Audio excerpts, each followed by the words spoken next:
Yat'e she'e Darren Unisha. Hello, I'm Darren. I'm a sustainability scholar and an environmentalist. Hola, me llamo Jimena. Hello, my name is Jimena, and I am a natural resource technician, educator, and environmental activist. So, talk climate change to me.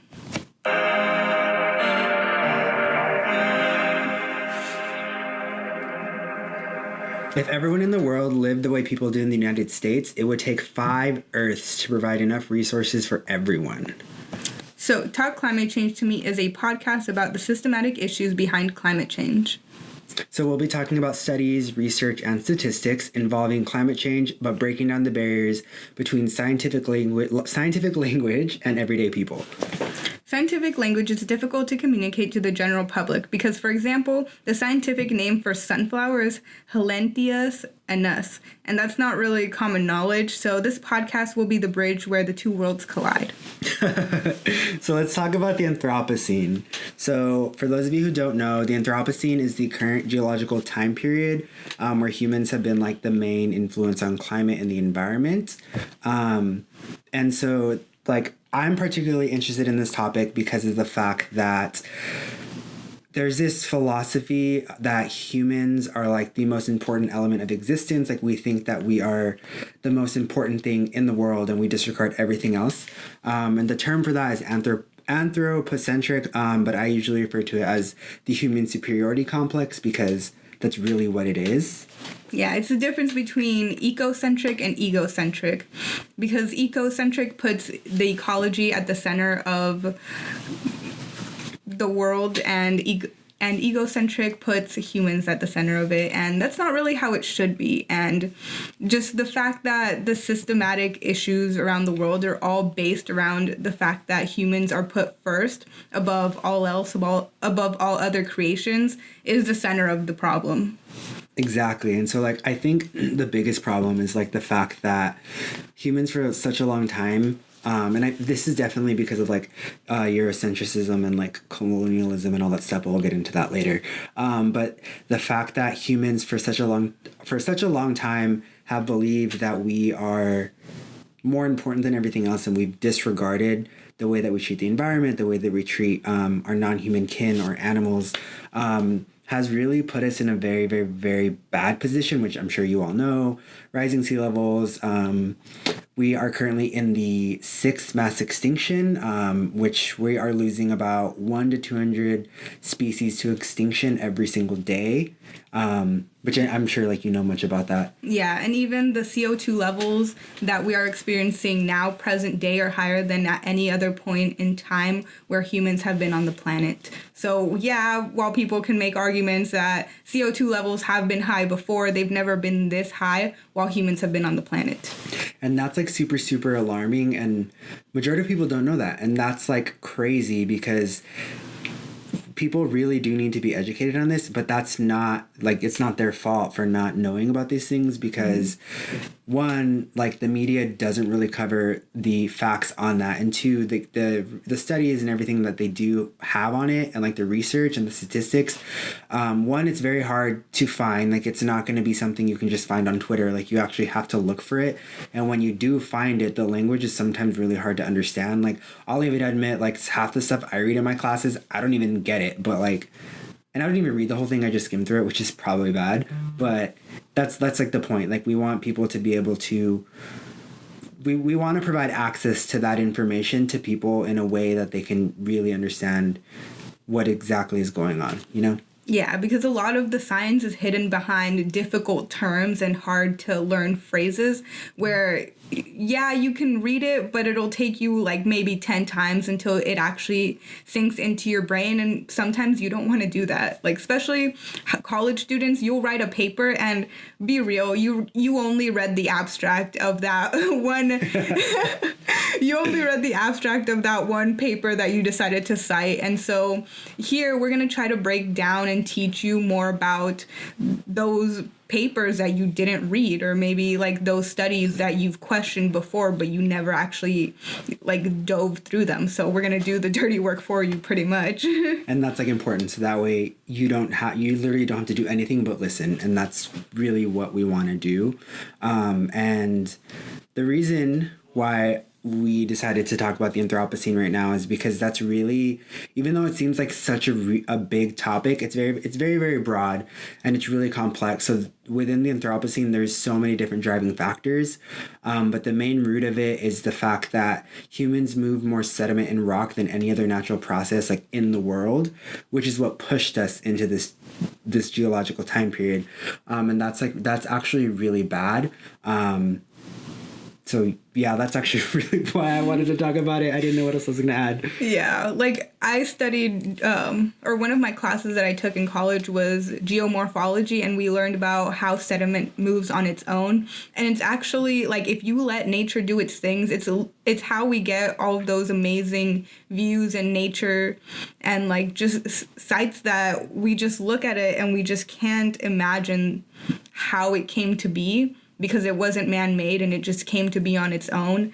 And a lot of the small processes, like you wouldn't even think about the impact that a raindrop has on a hillside, but it's what drives it. It's what makes it. You wouldn't think about the individual rocks that flow through the water and create sand or create new rivers, how meandering rivers move like through the Amazon, and you just wouldn't think of the smaller things, but it breaks it down. And it's just hard because humans just think that the world is ours to play with when it's really not.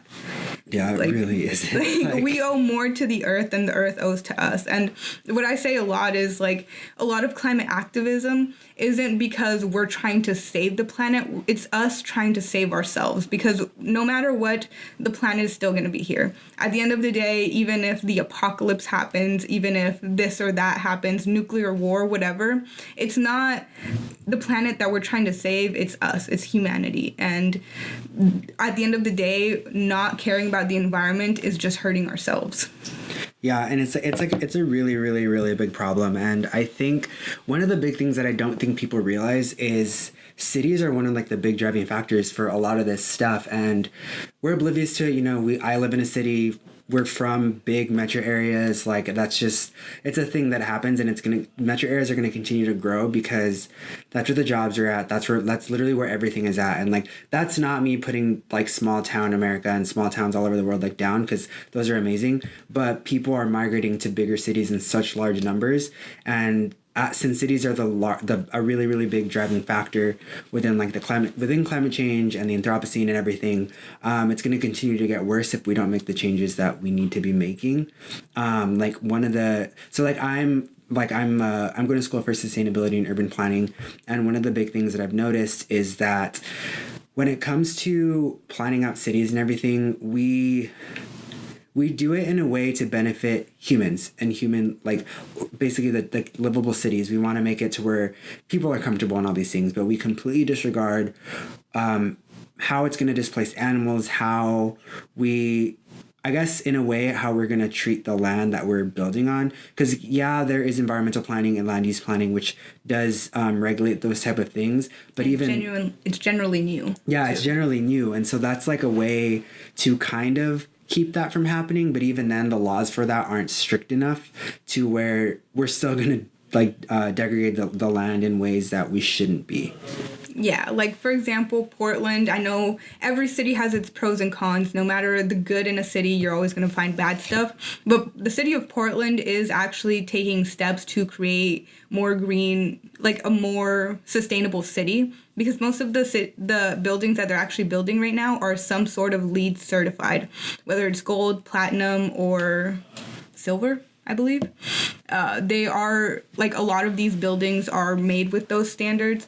And in fact, I believe that they have the most LEED certified buildings per capita than any other city in the US.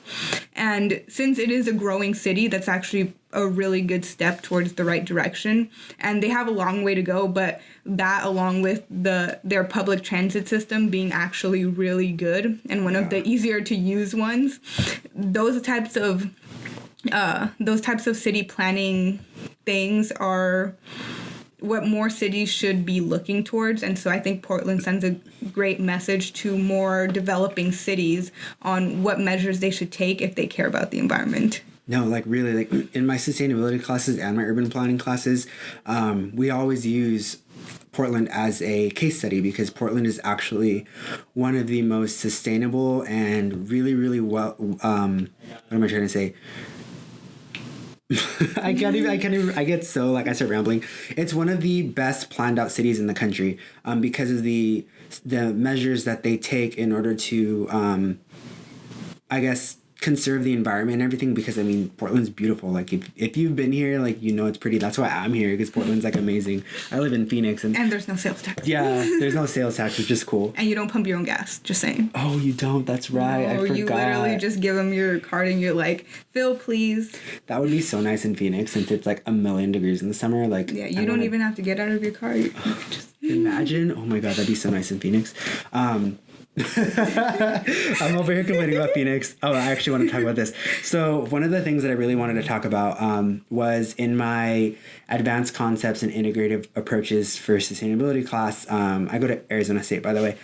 We were talking about this girl. Her name is Jennifer Wilcox, or their name is Jennifer Wilcox, because I don't know how they identify, so I apologize for that.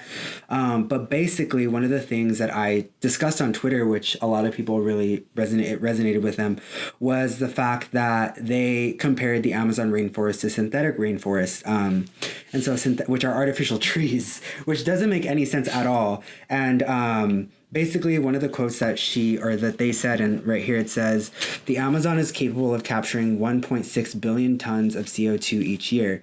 This is the equivalent of roughly 25% of our annual emissions. In the U.S., the land area required for a synthetic forest or a manufactured direct air capture plant to capture the same is 500 times smaller. So basically what she's saying is that we can, like, I mean, she does have some really good points in her TED Talk and everything, and I will give her that. But the message that's coming across on her thing is that we can basically create technology that will enable us to continue living the way that we're living, and we can continue to cut down trees as much as we want. And like that's wrong. Like, we should not be able to do that. You know what I mean? On that premise, that whole argument is wrong.